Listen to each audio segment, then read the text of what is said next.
Hi again. Now we come to the second panel of today's conference. It is entitled Structures and Textures, after the second series of Lunch Bytes discussions that took place last year. And it will be moderated by two chairs, namely Carson Chan and Victoria Camblin. They will introduce the panelists and also the topic of this panel a little bit more in depth shortly. I just want to say a little bit about their backgrounds. Carson is currently pursuing a PhD in architecture at Princeton University. Having worked at the intersection of art and architecture, he has curated numerous exhibitions. He has, for instance, been the curator of the Biennial of the Americas 2013 in Denver and was the co-curator of the 4th Marrakesh Biennial 2012. And then, on the other hand, Victoria Camblin, she's also completing a PhD, but then at the art history department at the University of Cambridge. She is currently the editor and artistic director of Art Papers, an arts magazine and non-profit organization based in Atlanta, Georgia. And with this, I would like to hand it over to you. Thank you.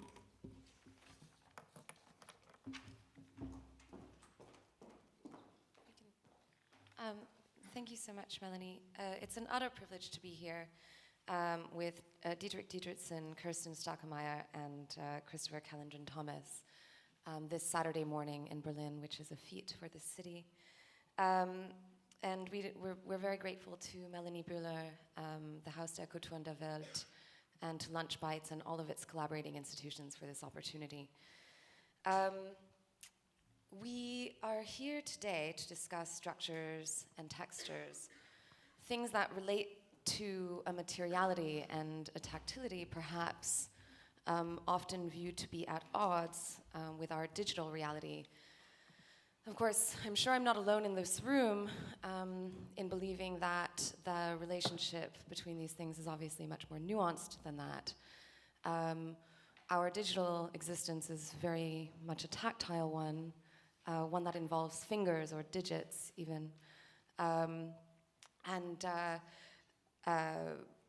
With that, there are also spatial implications, which I'll leave to Carson to introduce. I mean, I think we're just going to introduce different polemics here and then leave the discussion really to our speakers. But I think one thing that gets left out a lot in these conversations is the question of space. Charlotte Klonk, a Berlin-based art historian, has written about how museums and galleries are these unique kind of semi-public, semi-private spaces for communities to inscribe meaning collectively on the artifacts of their culture. And so this role of viewing objects and things together has been largely supplanted by the internet and the image culture that has created. So how do we reinscribe space back into this discussion? Maybe through textures, maybe through structures. So this is just another polemic that we can think about as we start our discussion. Everyone has the speaker's CV, so I won't belabor that. But Diedrich Diederichsen, our first speaker, is an author, music journalist, as many of you know, and a cultural critic. Next, we'll have Kerstin Stakemeier, who's an educator, political scientist, and a writer. And then followed by Kulendran Thomas, an artist based in Berlin currently. So with that, I'll hand it over to Diedrich.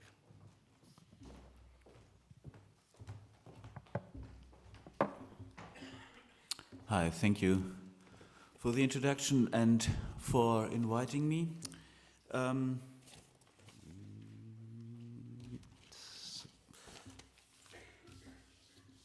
have to make myself comfortable for one moment. Well, this is a good way.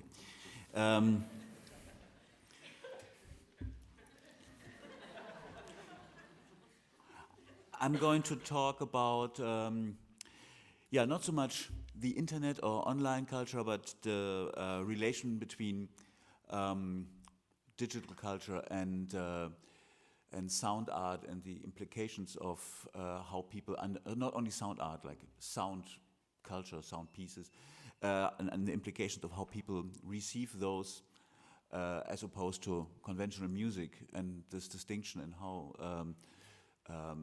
there's so much work around that acts as if it's not music, and if it's not constructed by subjects or readable by its being constructed or produced by subjects, but by something else, being the witness of something else. And how this is, one of the I would say aesthetic shifts that really goes on in sound-related work. But you also, of course, have equivalent problems or equivalent developments in visual or three-dimensional art.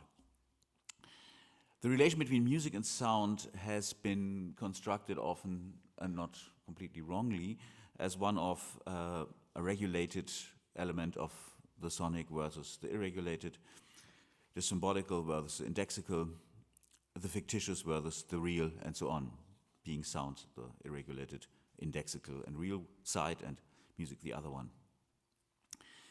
In contemporary digital culture, sound is no longer irregulated, to simplify the relations a little bit, but it is now computed and computable. Thus, it can be regulated. Among other channels, it can be regulated into genres and into meanings. It can become alphabetized, which means it would go through a similar process that music went through once it became adopted for scores and compositions. And this is not so much only what is going on in so-called sound art, like object-based or quasi-sculptural sound work alone, but in all hybrid fields between pop avant-garde, film soundtracks, sound design in the public space, and so on. This is one trajectory that I think can be observed, and we should keep it in mind, but I would also like to talk about a second one. Music was, and this is again a generalization, these are only lunch bites, as you know, considered to be the sound of the subject, so the sound that the subject makes, as if the subject would be a machine or some kind of installation or a tree, and the wind would go through it, and then what comes out of it is music.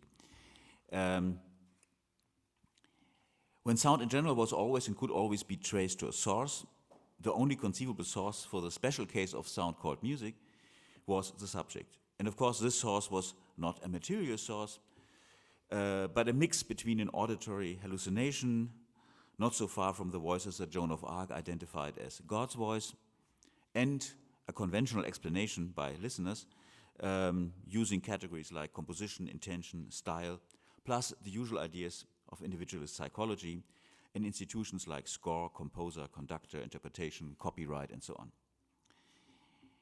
But whereas the official and modernist European musical history tends to write the narrative of musical progress as a history of a refinement of the subject and of an increasing complexity and idiosyncrasy of this increasingly lonely but authentic subject, there was also a second line in this history, especially within the last 100 years, 100 plus years, which tried to conceive music completely differently as the sound of the world. And the composer should be only like bringing this forth, but was not supposed to speak herself or himself. And the world in most of those cases meant nature. One can find the beginning of this tradition in the imitation of natural sounds or sounds of nature and their characteristics in certain musical instruments. But as an artistic project, it is probably Impressionism, and primarily a composer like Claude Debussy with his La Mer and some of his late 19th century contemporaries. Now, I would say this was an ongoing substream of modernism, or even a kind of counter-modernism in composition, which even early on also led to quasi-sound art projects, avant la lettre, and an extension of the category nature to the outside world in general. For example, in Edgar Varèse's sonic landscape portraits of the New York harbor, complete with real sirens, or Arseny Avramov's Symphony of the Sirens, which tried to turn a whole city, in this case Baku, into a sounding body. and until the sonic ecology and sound preservation projects by Schaefer and his school, which began with natural sounds and soon included industrial and urban ones. This impressionist other of the subject-based music was, on the other hand, not really eliminating the subject from its aesthetic program. It only shifted it from the source of the work to the final destination of the work, the recipient.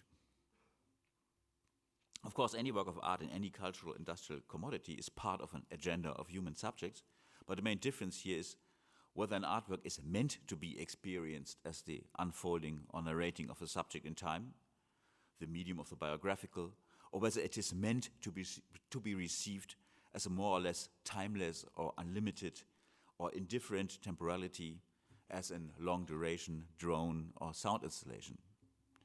In Kantian terms, it would seem an obvious case of a shift from the beautiful to the sublime, but from my point, this distinction does not carry us much further. Rather, I'd like to make another proposal. Works in the line from Debussy to much of contemporary sound art and ambient culture have dealt with the problem that human subjective marks in the interpretation of such pieces, indexicality, indexical signs of the human, have always been a component of imperfection. They were in the way of the index of nature. So it is no wonder that along the lines of impressionist musical thinking, people discovered the accident, the small sound, the error, sound ecology, 433, and so on, not on the side of the subject, but on the side of the objects. These discoveries and the aesthetical decisions for them became something like an aesthetical preference or aesthetical decision for the photography as sound, as opposed to the interpretation of the note. And this again also brought back human subjectivity, because now if you are enjoying or even fetishizing the error, the index, the small sound, you can also do that with small sounds, errors, and indexes that belong to humans. And that is, for example, a basis of the enjoyment of stars in pop music. But it is also the basis, in a non-subjective way, of post-Cagean sound art. It is not important how much the sounds we hear are technically truly indexical. They are part of an act of indexicality, just like the photograph used to be read and understood. And of course, you also can say that a similar goal was behind phenomena like earthworks, land art, Robert Smithson, and so on. Now, in photography, we had the discussion already several times. In music and sound art, it just starts and slowly reaches aesthetic thinking. Digital works are technically not indexical. In photography, this has led to a relatively boring debate about falsifications and the truth value of photographic evidence in political and juridical agendas of all kinds. This was very much a discussion of the late 1990s in relation to the post-Yugoslavian wars, for example.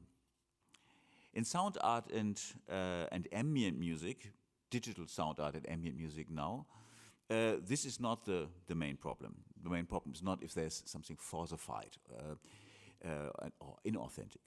It's more about, like I already mentioned, it's more about how it is meant, how it is intended.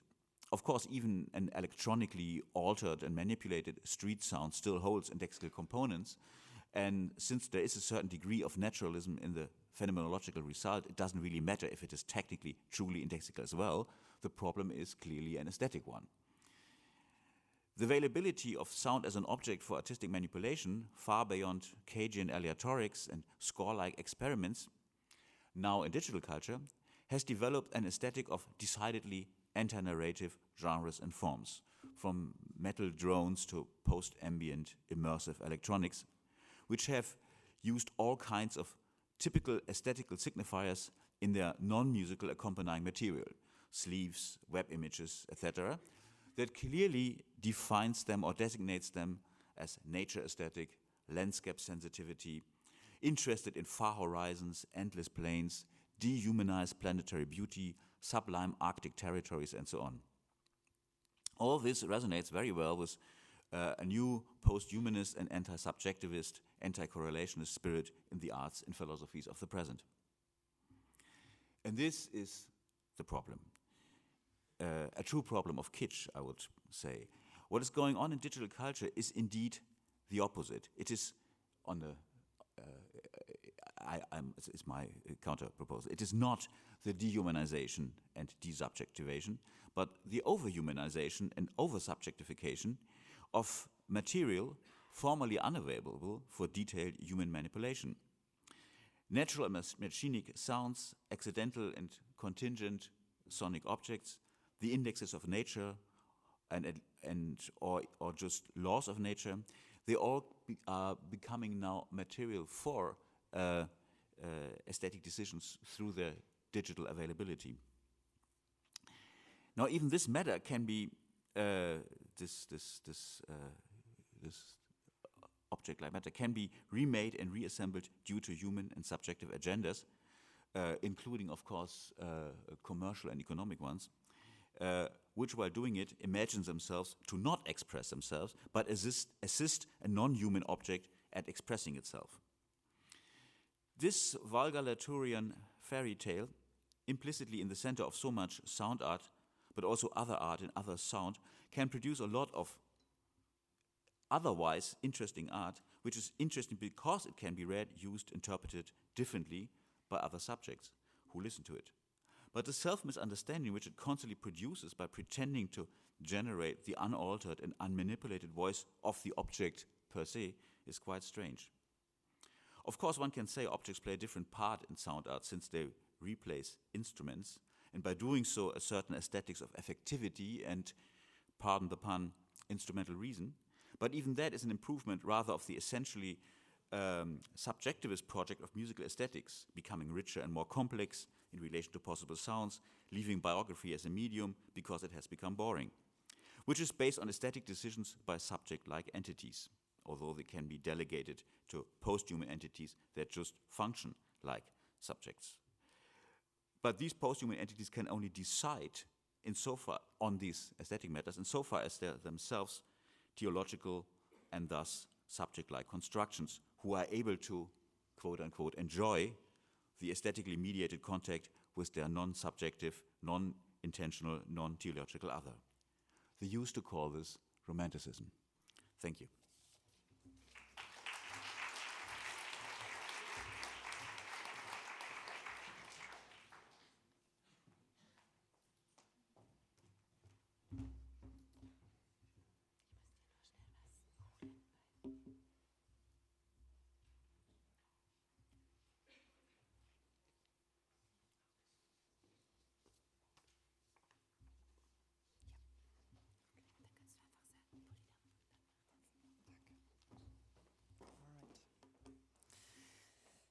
Good morning. So first of all, thank you very much to Melanie for this invitation.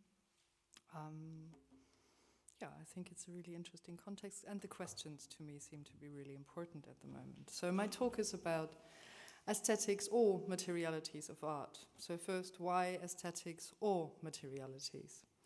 Firstly, I'm not necessarily in favor of this opposition myself, but in recent debates one gets the sense that those two are more and more pitted against one another. And I'm very interested in why that happens. And I think it's related to the sound and music pitting against one another, which is also going on. Because this opposition, or rather the favoring of the aesthetic over art recently, seems highly significant for art's current status in financialized or informationized capitalism and for the timely shapes of its value form. In many ways, it seems as if the aesthetic has become a stand-in for art's life as a capitalist currency. And to start, I want to formulate this opposition in the form of a thesis. The aesthetic is taken to signify the formation of perceptive affinities that are dedicated to and rising from an infinite present tense. An infinite present tense that takes its timing not from human faculties, but from an ontologization of the digital. And art, on the other hand, within this very same perspective, appears as the somehow outdated vulgarization of the aesthetic, a material entity limited by its human production and by its commodity form. It is the relation of art as a commodity on the one hand and the forms of value that entails at present on the other, which I will discuss along the lines of current sympathies for the aesthetic. Because taking into consideration that the commodity form is but one expression of value, while value is an infinitely expendable structure, the backbone of capitalism namely, the commodity form might be the easiest target, but it is, I would want to argue, at least at present, not necessarily the most pressing one. So I will look at some problems of the hype of the aesthetic in the light of its homologies to the value forms and timings of financialized capitalism specifically. The privileging of the aesthetics over art at present comes in a series of different packagings. One is, of course, the recent speculative aesthetics, another one the selling point of what has problematically been branded post-internet art. But the current hype of the aesthetic also seems to be the reason why contemporary media theory finds a much wider audience than it did until very recently. To put it brutally short, what post-internet art and contemporary media theories of digitization share is a perspective onto the present tense that is shaped by the uninhibited prioritization of digitization in the former and informatization in the latter case, the world as code, and materiality as its secondary effect. And what links both of them to speculative aesthetics is, philosophically speaking, the ontological structure that implies, and art historically speaking, a fundamental distaste not only for medium specificity but also for genre specificity. And I'll return to those, but I will concentrate on media theory and post-internet art in the following, because I've been systematically avoiding to write a paper on ontology. So until quite recently, digital media theory as well as digital art were rather geeky fields of cultural practice. They were depending on the limitations of their medium and on the interest of practitioners in that medium. You would not really work on digital media theory or web art if you were not versed in any of the techniques implied in those fields, at least a bit. The popularization of the field, to my mind, came not least with the crisis of financialized capitalism since 2008, because what became apparent to us people outside the fields, or people like me outside the fields, with the massive breakdown of digitized forms of value was their omnipresence. So the digital went from being a medium to being the medium.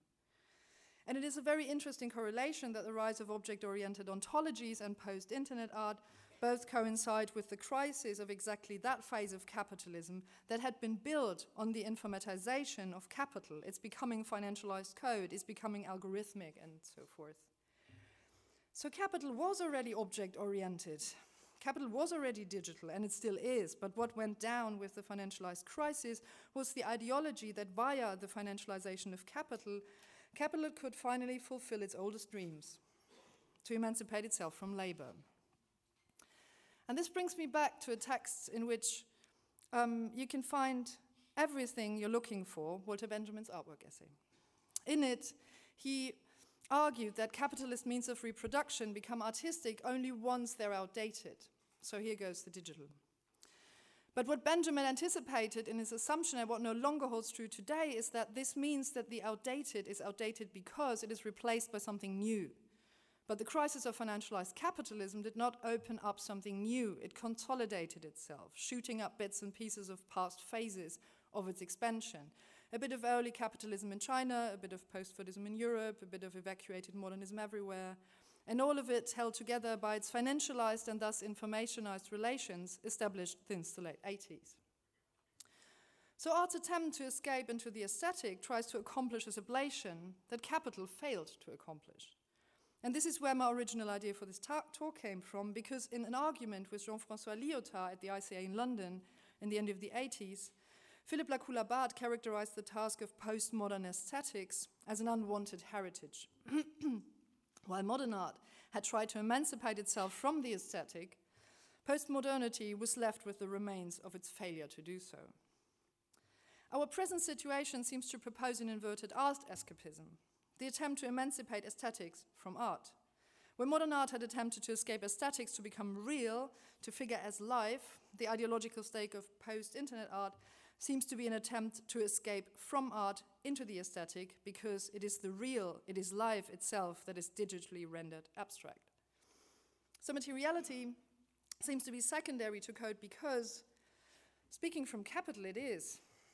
the the informationization of the value form is a non-reversible process. But it is not this ideal, but it's impossible completion, it's ongoing crisis and constant disproportionality which runs our present. So does one really want to speak in homology to capital? Does one really want to aesthetically over-identify with a value structure that has ongoingly and systematically failed itself? I want to specify that question once more, quoting another media theorist, namely Mackenzie Wark. Could I have like the one slide I have now? Thank you. So, proletarianization results from abstraction on two axes, time and space, in both of which the digital is the means. These two tendencies together create a third nature, made of ordering and flows of discrete and codified information, within which the human is always and already embedded. Nature becomes total spectacle. It is third nature that makes the biosphere thinkable as a totality. So as a regulative idea, I do agree with Wark's attempt to identify a third nature, because I do agree that it has earned that name, so to say, because it thrives for the sublation of what was called second nature, and presents for the first time in human history nature as the biosphere, a holistic global nexus, or a problem.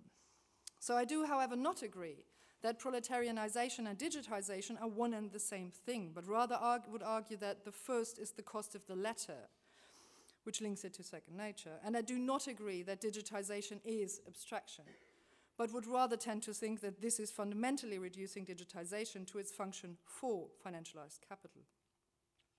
So code and capital are not one and the same thing. Code is the grammar of capital, as people like Christian Marazzi have pointed out, but neither does code equal capital, nor does capital equal code. It's true, second nature has aged quite a bit since Georg Lukács coined the term in 1916. The reconstruction of all planetary life in accordance to its functional use for capital was a modern project. Its antagonistic use might be said to have been the postmodern one. To put it very cheesily, postmodern capitalism was recycling, mainly the modern subject. But financialized capitalism does not recycle. It, to use an awful, awful term, upcycles. It autonomizes interest in informationizing value.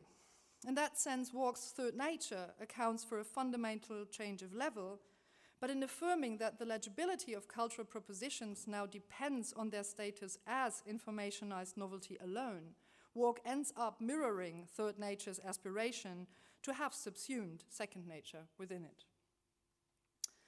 So the proletarianization does not lie in becoming code, but in not being able to fully become code.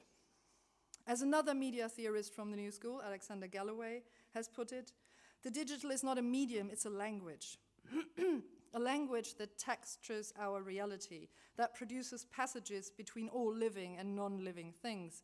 But it runs through a material world, a prosthetic world, that is characterized by, to borrow another term from Galloway, its interface effects, by the constant location and relocation of its unlikely intersections. So Wark, in a sense, proposes a mimicry to code. And this is the becoming aesthetic of life. It is the expansion of the aesthetic through all media, regardless of their material properties, their hierarchies, or their social biases. I would rather want to think of code as a mimetic operation, one which does not neglect the fact that in terms of being a means of global capitalism, code is also always a gigantic implementation of a disproportionality failing synthesis. And to end this, why I find the term post-internet art, like many of us, so very unfortunate, because it aestheticizes these artistic practices up front, while most, or at least the more interesting artistic positions subsumed under that label, understand networks, protocols, and codes as omnipresent informationized structures that are not primarily visual, but corporeal. In the 1990s, there was net art, and there still is net art, but that is a practice that specifically deals with the properties of the internet. It is medium-specific. Post-internet art has, as a term, blurs artistic practices as an unspecifically relating the materialities to digitization or generating them from it. While most of them are quite specific about it, synthesizing bodies, textures, and materialities that do not just emanate from code, but are permeated by it, disfigured and acculturated by it. Post-internet art is a problematic aesthetic concept because it mimics a specification of artistic practices via digitization that is peculiar only to digitization's capitalist function. In other words, the aesthetic value of post-internet art might seem much more appealing than its commodity forms because the abstractions entailed in it are homological to financialized capitalism.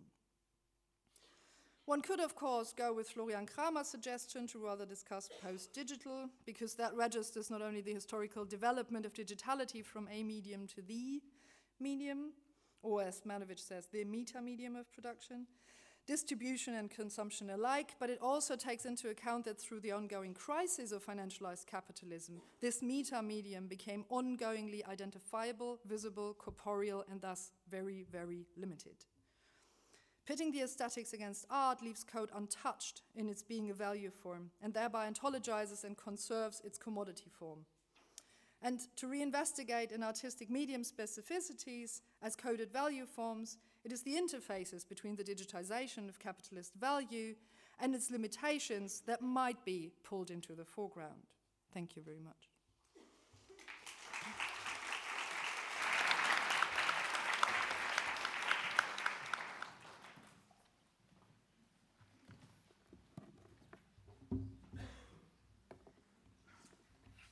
So my first slide should be black. Is that, oh. The numbers, so it should be in step order of 0, 1. Yeah. If I'm Okay, that's it. Wait, I want to see if it's on the... That's the second one. Yeah, I know. And they should be in the number order then. Okay, now it's good. Give me a minute to see. Okay.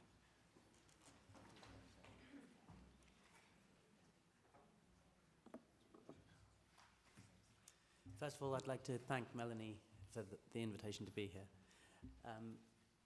Kerstin's brilliant presentation will be a good one for me to follow because I think I'm going to be talking about all of the things that Kerstin said are probably not important. So I look forward to fighting about this in the discussion. I'll be talking about two ongoing endeavors that seek to manipulate some of art's structural operations. One of these is an art-led financial research and development company, which I'll come to in a few minutes, which has been set up collaboratively to attempt a transformation of the commodity form by which art is traded. But I'll begin by showing you documentation from one dimension of an ongoing work called When Platitudes Become Form. The parallel live and online dimensions of this work are made through collaborations with political exiles who mounted neo-Marxist opposition to where my family is from in Sri Lanka and who were subsequently defeated by the government. But today I'll be showing the gallery-cited work that kind of underpins and I suppose fuels this ongoing endeavor. So this is made by me purchasing artworks by some of Sri Lanka's most successful young contemporary artists, and then reframing these original artworks for international circulation within my own compositions. So here, Kumar Ratnayaka's painting Dream has been, I suppose, augmented with a fluorescent tube, a couple of shelves, and some lighting gel. And here, a painting by the young Sri Lankan artist Pramith Gikiyanaga is presented behind vertical blinds. So by way of historical context, these artists have become successful in the new regional market for contemporary art that has developed in Sri Lanka over the last 5 years, following the brutal war crimes that ended the Sri Lankan Civil War in 2009. The economic liberalization that followed what some people call a genocide brought with it the first generation of Western-style white cube galleries that are creating, for the first time in Sri Lanka, a regional market for what is called now contemporary art.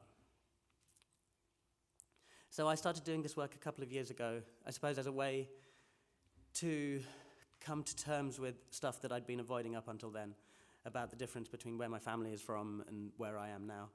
And I guess all the sorts of, well, difficulties that come from that. But I wanted to face up to that without resorting to the, I guess, liberal logic of projecting a theoretical equality. I guess with this, I'm more interested in dealing in the actual structural asymmetries through which the, I suppose, contours of power might be constituted.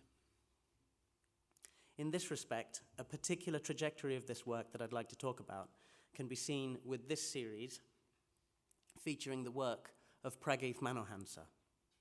So I'll show you a few of these. And I'll grab some water.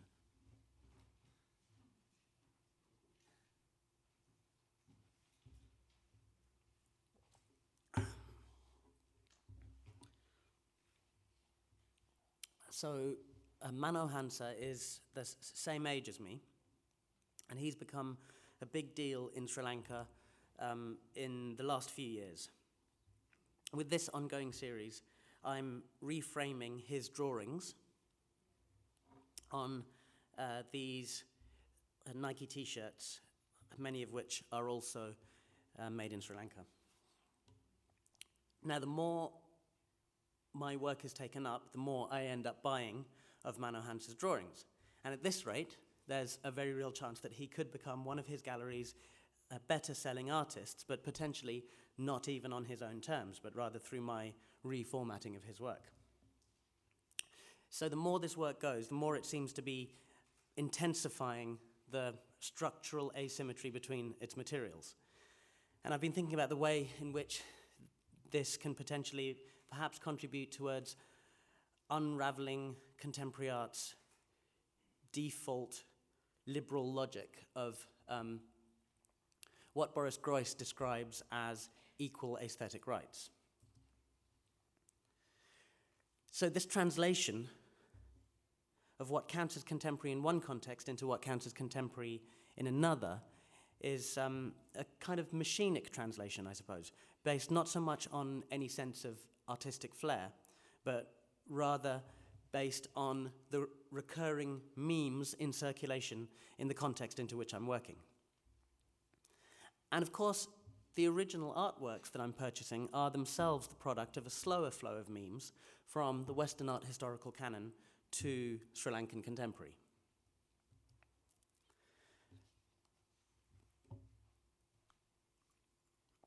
Perhaps a nice way of understanding this type of contingent rather than autonomous production would be through the theoretical paradigm of computational architecture. Now, I think it's worth distinguishing this sort of theoretical potential from the reality of actually existing parametric buildings, which I think quite often seem to reproduce the look of parametricism. Do you know what I mean by that? Like, like buildings that look fetishistically computer-generated, that kind of thing. But rather than that, I'm referring to the theoretical possibility of design that can emerge algorithmically from an analysis of its environment. And maybe this could be a good way of understanding authorship in an age of total networked connectedness, and understanding that systemically, beyond the human scale of the artist's will. The philosopher Timothy Morton coined the term hyperobjects to describe entities so dispersed in time and space as to transcend comprehension at a human scale. Whereas Morton sees art in the romantic role of offering a glimpse at the sublime complexity of hyperobjects, I'd rather ask what art could be if it was itself understood as a hyperobject. Or what could hyper-art objects be? What could art be if its contingent networked materiality could be understood beyond the human scale of spectatorship? Because maybe this could be a good way of understanding what art actually does, rather than, I think, what we usually say it does. This documentation is from another ongoing series featuring a very young artist, Prameeth Gikianaga, and Abercrombie and Fitch clothing. Incidentally, another kind of collateral consequence of Sri Lanka's genocide is expanded production in Sri Lanka by brands like Abercrombie. And in Sri Lanka, over the last 5 years, you have this kind of accelerated microcosm in which you can see how contemporary art establishes itself as a function of economic liberalization. It has a diplomatic portfolio at the forefront of globalization. It operates on the front line of processes of gentrification by which cities are remade. And contemporary art has also become very good at prototyping immaterial labor. But all these actual structural consequences of art are typically disavowed in favor of prioritizing what art does for the viewer's interpretation of it, as if that's the only consequence of art worth talking about. Aside from this being perhaps a delusional way of understanding our place in the world, this human-scale understanding of consequences is also a political problem. As was proved by the Occupy movement, acting on only the human scale of the symbolic or affective will be inadequate to the task of structurally transforming the sophisticated abstractions of capital. It seems to me that one of the crucial structural bottlenecks, and this is where Kerstin and I might significantly disagree. It seems to me that one of the kind of crucial structural bottlenecks that has limited art's radical potential is the standardized commodity form by which art is traded. So I'd like to introduce a collaboration in which I'm involved called Real Flow, which attempts to address this. So Real Flow was launched in New York only a few weeks ago in collaboration with Suhail Malik, Diane Bauer, and Victoria Ivanova. So these pictures are from that exhibition with which we launched the project. And we're set up as a financial research and development company. And I'll show you our corporate video. And while that's running, or while that kind of runs out, I'll also introduce very quickly our strategy.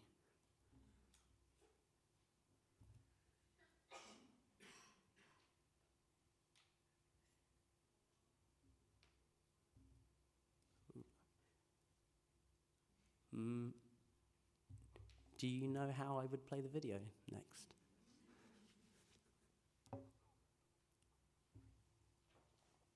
While that's happening, I'll explain a little bit about Real Flow then. So, I'll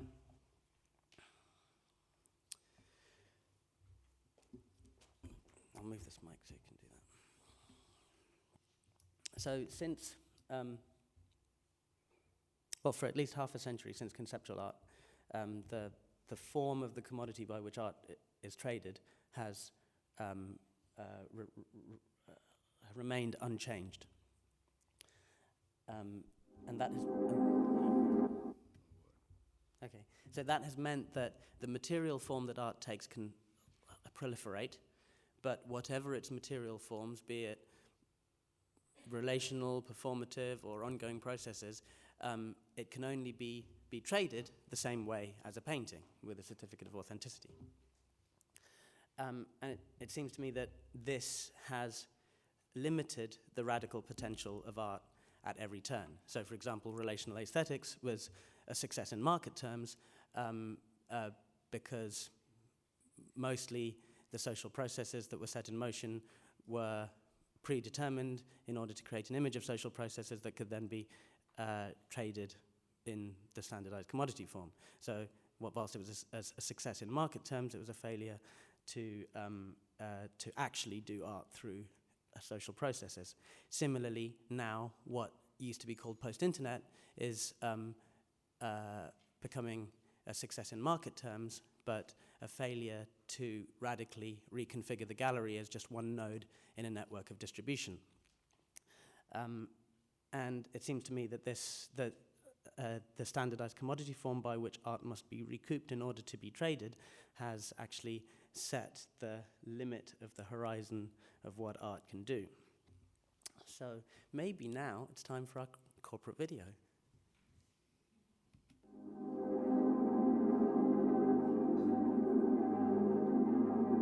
The future is always difficult to predict.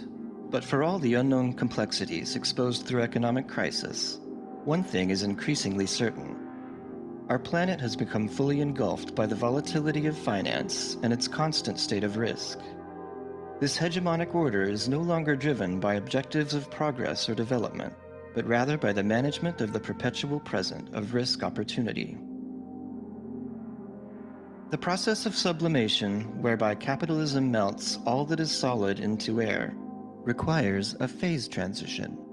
Many biological systems are continually poised close to a critical point where numerous interacting components can tip the system's organization from one global state to another. As a species, we are evolving past Cartesian confinement. Our bodies no longer define our limits. Technological upgrades on human senses pave the way to new dimensions of evolutionary adaptation, so that tangibility can transcend earthbound experience. The ocean may reconnect us with primordial fluidity, yet it is air that offers the ultimate realm of possibility. Air reconstitutes power from body-wielding mechanisms to morphable energy. Unhindered by the viscosities of liquid, air overcomes terrestrial friction towards a future more sublime than capitalism can afford. Beyond liquidity is air. Beyond capital is our future. So to explain very quickly, the first small step that we took with our first exhibition was to develop some instruments whereby the physical possession of artworks can be separated from the tradable ownership of the underlying assets. And those were some of the contracts that you saw in order to acquire, possess, trade, blah, blah, blah, the paintings that we made for that show. And that first step is necessary in order to do the next thing which we're developing, which is to then develop more sophisticated financial instruments to customize risk versus protection in relation to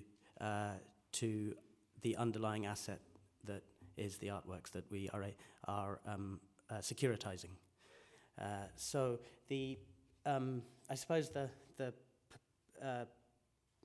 political strategy that I'd like to leave you with, by way of conclusion, is that critique can't do anything from a critical distance. Rather, structural transformation can only be realistically achieved by working through existing processes of capitalization, rather than through fantasies of a space outside. The risk, however, is that you assume the parameters of the existing platforms that you work through. So I see the challenge as this: how can you work through existing platforms of capitalization in a way that can actually transform the very parameters or underlying principles of that platform? Thank you.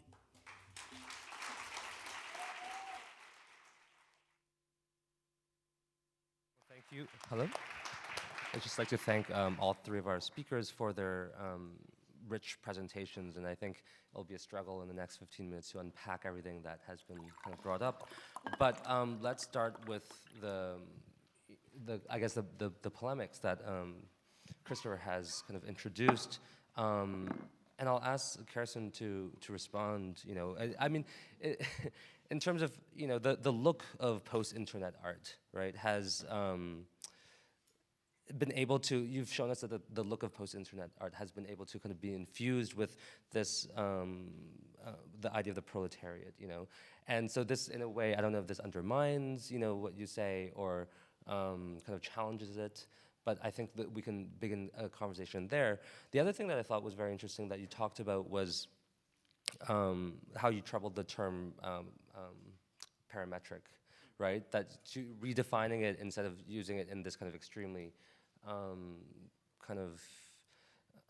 let's say like corporate sense of the word, meaning one that has to do with like context and conditions, right? So I wonder if this is not a question of how we're representing terms in general, and maybe something that Diedrich can respond to in terms of, is it a real difference between music and sound, or are we just making those differences, through our own representations of them? So maybe Kerstin.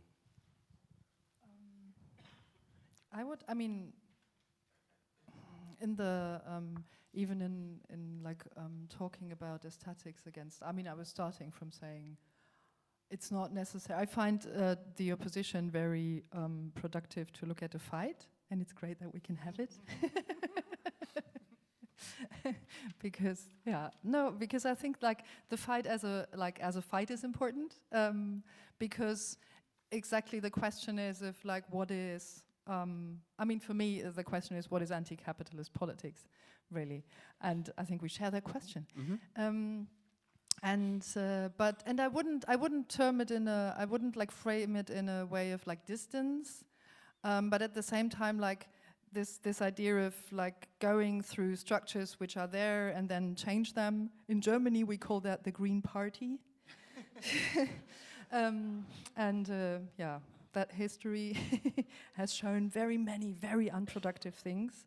So for me, the question of like going through the system or not going through the system without like starting from distance is one of appropriation on the one hand, which I think is very vividly present in what you're going through, and expropriation on the other hand. And my interest would much more lie with expropriation than with appropriation, and I don't think that there is no passage between the two, but I think that there has to be the limit of expropriation to appropriation in order to make appropriation anything other than just another cultural commodity to be affirmed and to be boosted. I think that's... So let's start with that kind of political question then. One strategy is to resist processes of capitalization. Would you describe it as that? No? No, I would totally, to a certain point, I would totally agree with you in saying that naturally we are, or not naturally, we're implied. We're implied in those processes. Yes, absolutely. But then the question of if our own form is limited to their form is another question. And I think the understanding of form is something which we would not share. Right, yeah. So to think about this in terms of the art field, it seems to me that the business of contemporary art, the art market, actually requires creative time to be doing social practice, and also requires dis or K-hole to be doing like art through commercial processes, and requires all of that to exist at the economic fringes of the art system so that it can get on with doing what it does, right? So even though all these things generally don't really work through the kind of like dark heart of the art market, they are certainly required to map out the kind of broad range of everything that contemporary art can be. So one strategy is to think that like the art market is like fucked, and so let's go do something outside it. But doing something outside it that takes other forms can't actually transform what contemporary art is and how it's instituted by the market. But isn't this an eternal problem that has existed long before there was internet, post-internet? And right. I think that the when you were saying critique does not change things when it takes a distance, when it's work from a distance, I would reformulate that this has never been the purpose of critique to instrumentally change, but it has been the purpose to establish that very distance, and it is that very distance is at first glance the opposite of change and intervention. On the other hand, it is intervention and change is not possible without the establishment of exactly that very distance. As illusionary as it might be for all those involved who think critique is actually about changing because they've been motivated, of course they've been motivated to enter this sphere because it promised difference or some kind of rewards. And my other point would be, so I'm not answering the question right now because I thought this conversation was very interesting. The aspect of the human scale, because I think the frustration or the inadequacy of human scale in relation to systems is specifically or essentially different if you look at art, the art market, the art system on one hand, and politics and the concept as political change or political intervention on the other. Whereas the frustration of not being on the same scale or large enough as a human agent of history in order to change is mainly a frustration, and it led to basically the age-old distinction between reformism and revolutionary strategies, because the revolutionary strategy could and the reformism both were at odds, or no, how do you say it? They were at each other's throat because of ideas of time and scale. Whereas in art, the idea of being too small for art, being not on the same scale as art in the art market, is precisely the source of enjoyment. That's what you want.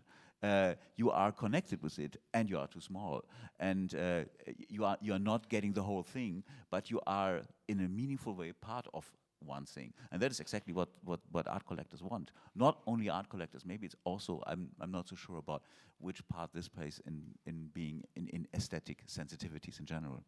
Well, one of the threads that all of your presentations shared but didn't necessarily delve into is this kind of idea of the sublime. I mean, we had a brief mention of Malevich, and then whose centennial of the black squares this year. We had a black slide. We had throwing out this kind of tension between the sublime. I mean, that seems to be one very direct way to penetrate this. And then, but the other thing that we seem to be grappling with, that I don't know if we haven't said it because it's too obvious, or we haven't said it because we wouldn't all be here if we just confronted it, but we're just dealing with dualism, right? And that's in Genesis, that's pre-Socratic, that's Platonic, that's like a continuing issue, and everything kind of, it's like, oh, it's a mind-body issue, it's Cartesian, are we post-Cartesian? But even that's still about Cartesianism, or the digital, is that some kind of immaterial realm versus material? Is it godlike? Is it of our bodies? I mean, this is the conversation, and so when we try to kind of, I wanted to just put that out to you guys actually from this historical perspective.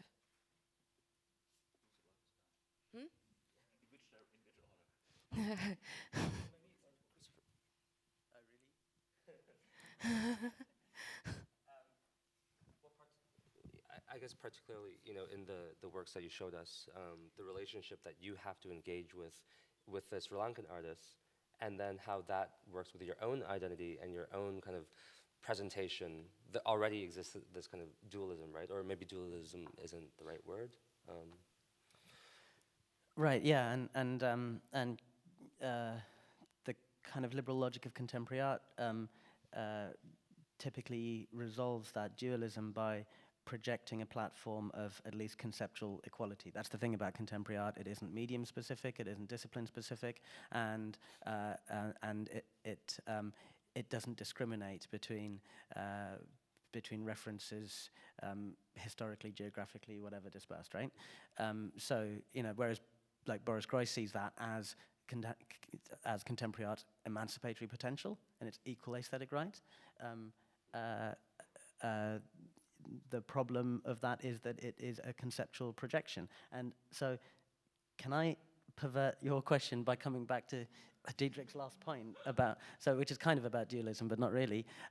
This issue of distance is key, and the trouble with that in relation to critique is that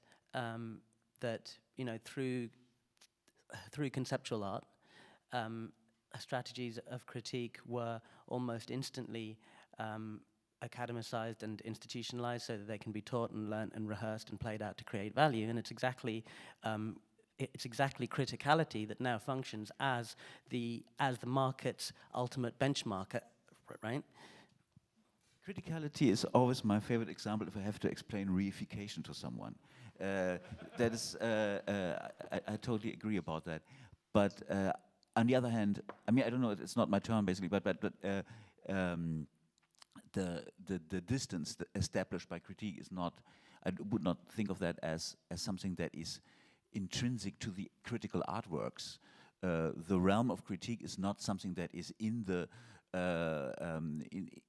the market-based commodity form or even post-commodity form of the artworks. It is something that is connected to a sphere of critique, and it has to be mobilized in that sphere, and not and it cannot be mobilized by these other aspects that art objects in the broader sense share. And I thought in general that it might be helpful to continue to discuss, but we probably don't have the time now, but to continue to discuss what you were proposing in relation to the category of the contract and its basis in contemporary art, the contemporary art market. Can maybe like just a quick point in this, because that's I think the question of criticality also entails the question which I found very predominant in the suggestion you ended on, is like what do you hope art can do? And I think this is a highly like problematic context, because I would hope for art to be significant in one way or another, and that can be like in terms of its production, in terms of its perception, in terms of its distribution, and artworks can be interesting on one level but not really on the other. It's not like looking for the holistic unity of the commodity which will change commodities forever. And this is like what I have a bit as a problem with this idea. Like I'm not averse to saying, okay, there is like, you have to be part of the structure to criticize the structure because there's a corporeal part in it, and there's a prosthetic understanding of holistic being today. But I don't understand the projection onto artworks which goes like, art should solve this. I mean, if this artwork can't be anti-capitalist, why should I be? I mean, you would never do that with any other form of commodity. So I don't see why one would do that with art. I mean, obviously art is entailed in a political and commodity relation, but it is only significant as much as it is in relation to other parts of society. And this is what I found much more interesting in your work, which you showed previously. But isn't the example of like what's happening in say Colombo kind of evident of another reality that I don't know if we don't confront it more often because it's too obvious or because we don't want to? But I mean, art's a luxury good, right? So when capital comes in, it creates a market for art, right? I mean, that's also been historically the case. I think maybe just to continue something that Diedrich brought up is the question of how the traditional model of kind of like David versus Goliath of kind of way of operating doesn't work anymore, right? So what we're seeing are infrastructures that have developed that themselves produce a kind of political effect.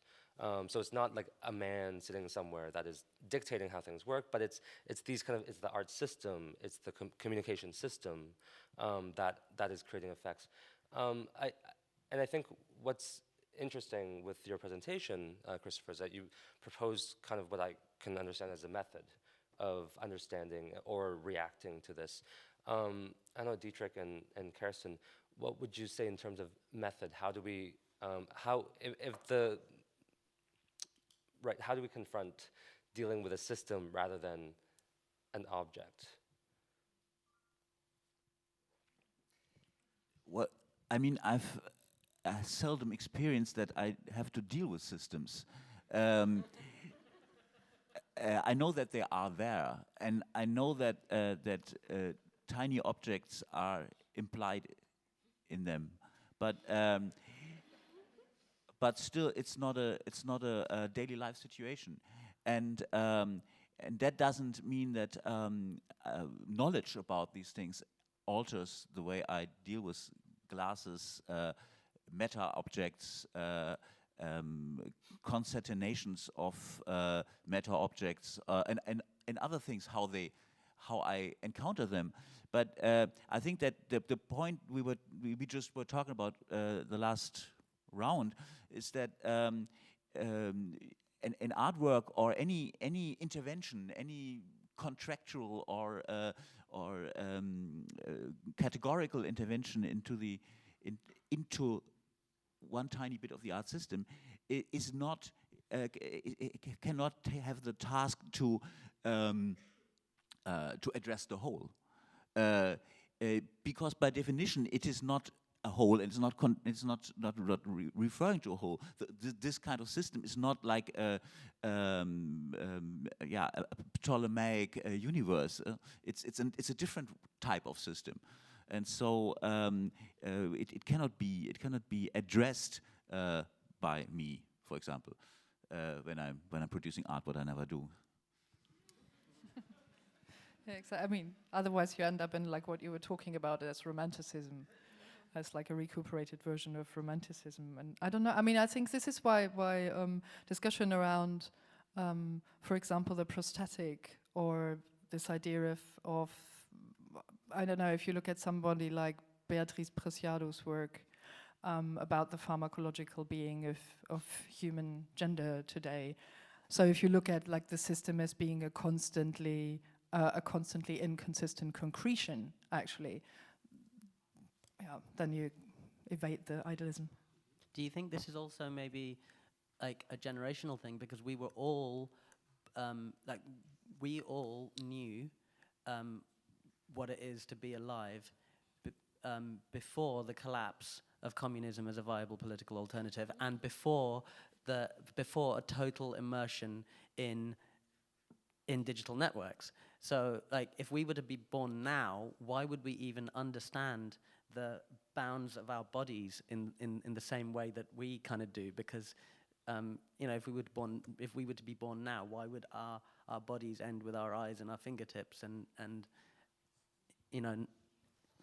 But because our bodies do. Sorry to interrupt. Yeah, I think it's maybe time to open the discussion That's to the exactly, public as well. that was Great. the segue I was going for. Thank you. I was going to say that Diedrich has an eye appointment, so we need to, because we do have bodily needs, I'd like to turn it over. I think we can take a couple questions from the audience. That hand in the back went up quite quickly, so let's go to you, gentlemen. Thanks. And this is a question that goes to Kerstin, but maybe also to the entire panel. And I'm taking off from what you described so neatly as the kind of passage of the art in post-internet art towards the aesthetic. And I'm always wondering why people aren't, or why one maybe kind of conventional art historical or critical term isn't brought up in these contexts that seems palpable, striking, and maybe even solicited in this situation, namely that what we are witnessing is the birth of a new style in art, that post-internet art is style. And I'm not saying this pejoratively in any sense. I think it's actually a term that could be recuperated for criticism. You would have historical precedent as an Impressionism. Impressionism as a reconfiguration of art that ended up being a style. And I guess it even has like deep layers, namely the relation of media, art, technology, and the aesthetic, and a development of something that could be called a formal signature that can be recognized, and of course that is also at one point implied in processes of commodification. Yeah, I think this is really interesting, and I think that makes a lot of sense, because I mean, when like I said at some point, I started this paper from reading this debate between La Coulabate and Lyotard, and when Lyotard says modernism was trying to get art was trying to get rid of the aesthetic, and we now sort of have the inversion of that. So thinking about style in the terms of what was style to modernism, and in how far was that a stretch? I mean, and how far was that also trying to be a political stretch towards art? To think about this in the inverted form in post-internet art makes the discussion of post-internet art as a style not only demeaning, but also productive in a sense of like its material, how do you say, its social materiality. So, yeah. I'd like to make both sides of your argument. The kind of confusion of using that term in 2015 is that I wouldn't know whether you are referring to a style or the way that the term post-internet could have been used between, say, I don't know, 2008 and 2012 or something, right? Where it could have been used to refer to a specific group of internationally dispersed artists approximating something like a movement or style or whatever, right? But now the lessons of that movement have been so widely absorbed that almost all artists are on some level aware of their work operating in its circulation, right? So now that term could be used to refer not to a movement but to a condition, in the same way that kind of all art is sort of conceptual art, right?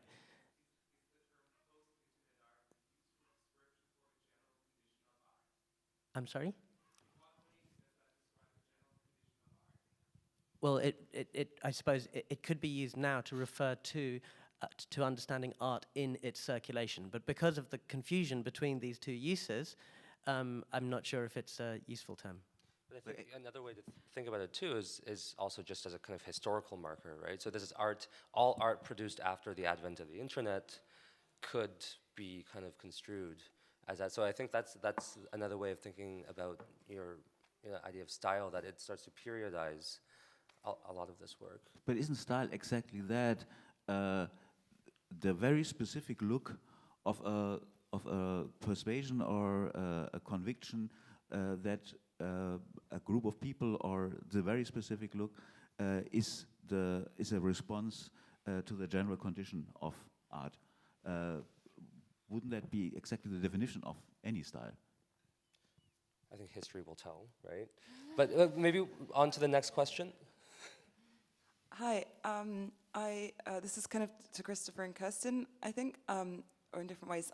Christopher knows very well that I love this work, When Platitudes Become Form, and I love it in a very different way or a way that doesn't always converge with how you present it. What I see in this work is a really quite intense encounter with violence. I think that came across a lot more than it usually does in how you present it. You mentioned a lot the genocide providing the conditions for accumulation in Sri Lanka, which is obviously totally transhistorically across capitalism, since the birth of capitalism is literally how you produce conditions for accumulation, is through massive violence. So I suppose the kind of question was like, it seems to me it's very hard to talk about structure without talking about violence, and that's also why I liked Kerstin's response, which was like this idea of appropriation without expropriation. So we reorganize all the ways that we exist within capital, but there's still some capitalists, and they still have more power and more money and more everything, so they still determine the conditions that we live in. So you haven't really... Anyway, so I suppose it's just a question about if you agree that there's a kind of... It would help discussion of structure to include to combine that with, in the sense that what Christopher's done in this project is to kind of start out with what I think is an impulse about violence, and then it's become a project about circulation. So I guess I'm just asking you to kind of like relate structure and violence, or circulation and violence, or if you think that's something that's appropriate.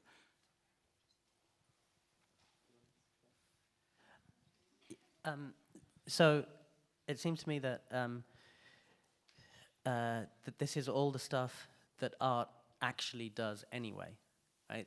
In that art always has had infrastructural consequences, institutionally and economically, and as I've said before, sort of like diplomatically on the front line of globalization, in remaking cities and prototyping immaterial labor and so on. Like, art is very good at doing stuff.